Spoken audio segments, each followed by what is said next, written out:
Hi folks, we're looking at apologetics and street preaching. I think the next thing in street preaching is to learn a little bit about logic.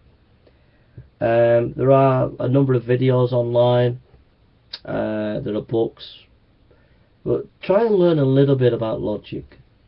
What logical fallacies are, because that will be a great help, because 99% of people are not trained in logic, and when they're saying things, they're going to make logical fallacies.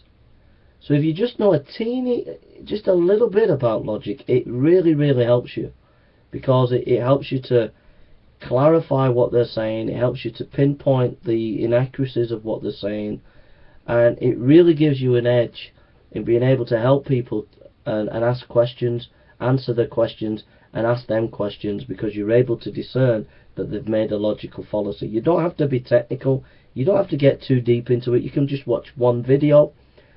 Jason Lyle, for Slaves for Christ, as an astronomer, he's done some excellent little videos on logical fallacies. But just try and learn a little bit about logical fallacies, and when you're discussing with people, if you can say, well, you're equivocating here, or you're making a mistake here, or whatever, it really helps, okay? And it helps people to see that what they're saying just isn't standing up to actual real thinking. Alright, so that's a little tip. I found that I spent a little time a few weeks ago doing this, and this has really been effective and helpful when you're clear about what different logical fallacies, and you see them being made all the time by people on the streets when you're talking to them, and if you point it out to them, you know, it's really helpful. Then they begin to listen.